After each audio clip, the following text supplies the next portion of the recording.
Right, so a lot of part-time filmmakers will make their first feature and go, right, I've done that now, scratch the itch.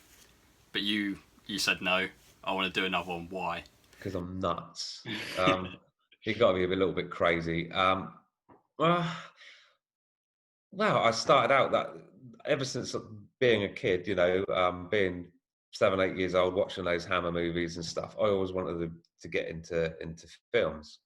Yeah, so doing another one. So yeah, basically, I'd spent the 2 years on Sudden Fury, and then when Sudden Fury was finished, because it had been part financed by a German video company, the rights were automatically. It was released in Germany and Spain, kind of straight off the bat. And so we went over to Stuttgart, and it was our first time of doing a premiere in another country, and it went down a real treat. And so of course the itch stays alive, because you're going there, and after all your hard, sweat, blood, and tears, if people are enjoying what you've done, then you kind of think, well, why not do another one? I can do that better. I've Yeah. learned from this and I've learned from that. So yeah, and besides, what for me, what else are you going to do? It's just something I wanted to, I've always wanted to do, and I've always wanted to do this trilogy, and it's like a ball to a red rag with it. Really, it was just something to get off my back. 25 years is a long time. A lot of people maybe would have given up. But no, to myself and to everyone else, whether you like the like the movies or not, I was going to get this trilogy done.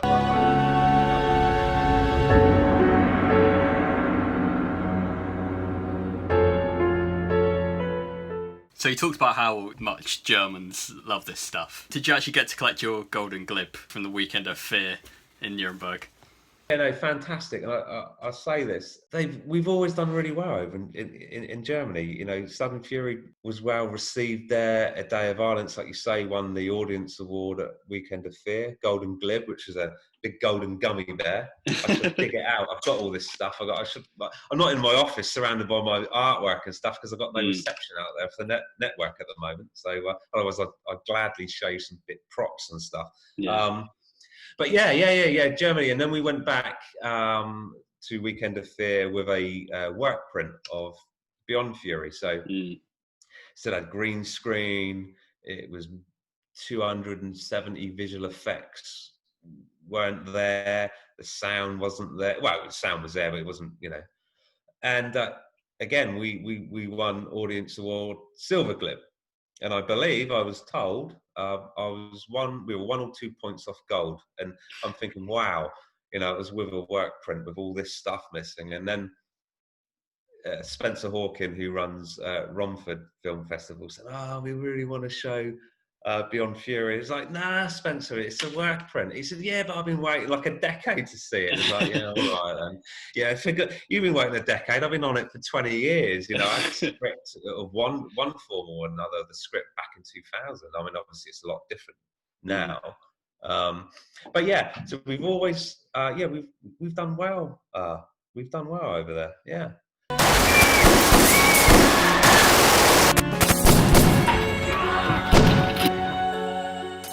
For A Day of Violence, Curtis Boswell's our out-and-out antagonist. Is it easier to write just one antagonist as opposed to your multiple sort of villains you had in Sudden Fury?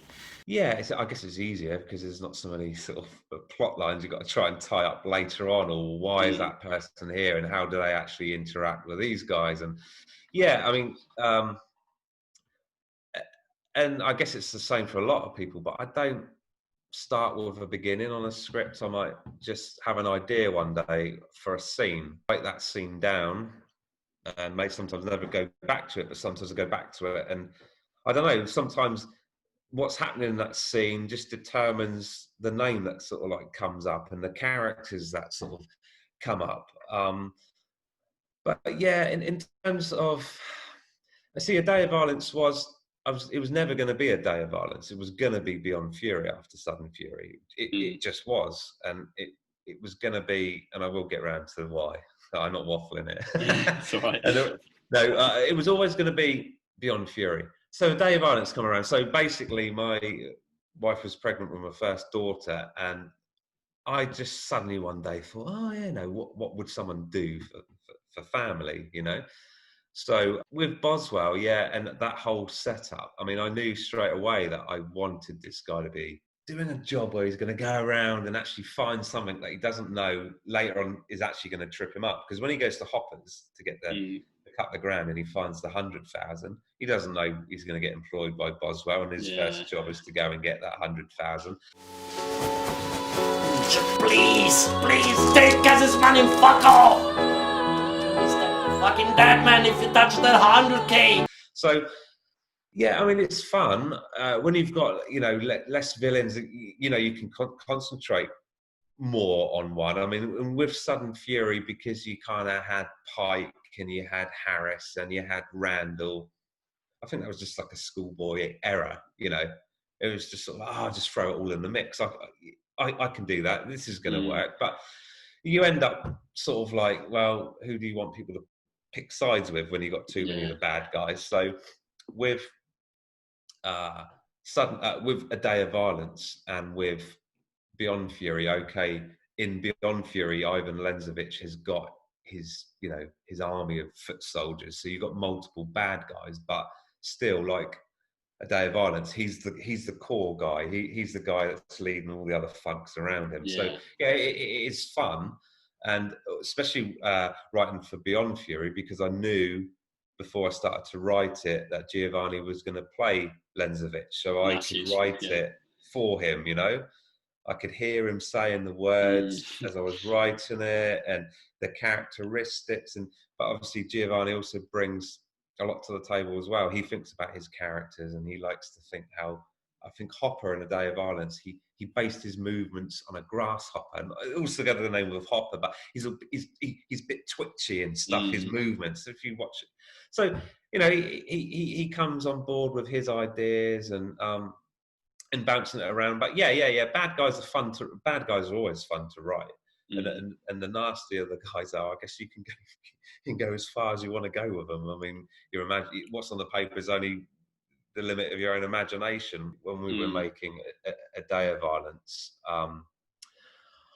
I sent the script to someone that I knew, and I can't remember his name right now, but he happened to pass the script on to a bunch of guys from the East End in London that I didn't know.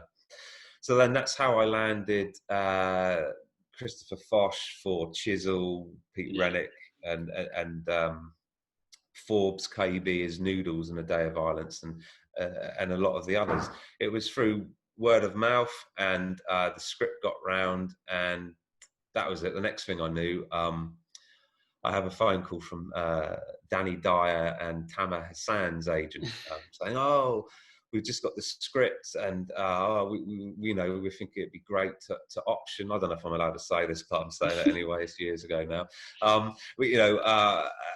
We're going to, you know, oh, what have you done? I said, well, we've shot some test weekends. We've got a bit of footage. Oh, can you put it on ice? So basically, for 6 months, we stopped production on a Day of Violence where we were trying to get X amount of millions, and Danny Dyer and Tamer Hassan to do the movie. And cut long story short, it got to a final hurdle on some finances and blah, blah, blah. Obviously, didn't happen. On the original poster, it has got Danny Dyer's name on it on the teaser. But these things happen. People kind of drift in and out. So you talked about how you initially got into film. Do you have any specific films? So give me your top 5 of all time again, but specific films rather than the directors. There's too many genres that I can give you a top 5 in westerns, or a top 5 in horror, or but overall, okay, we'll go top 5. Too many cancel each other's out, you know. Yeah, we'll go top 5 horror then. Top 5 horror. So old school.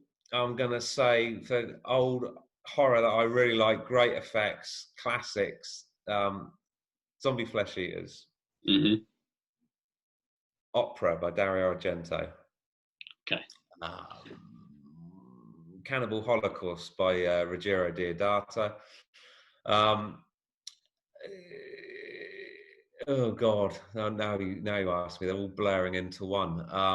New York Ripper is great, very misogynistic. upsets a lot of people, still cut to this day in the UK. But Mm.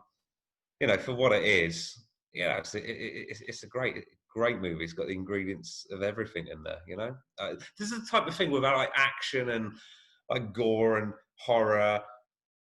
You know, you can dub it in any language and it's the same. It's not like you're trying to do Pride and Prejudice, you know, where you've got to have the English.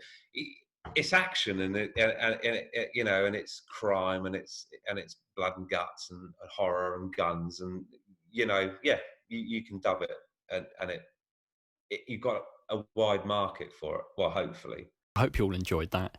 If you'd like to see more, in part 3, Darren and I discuss his latest release, Beyond Fury.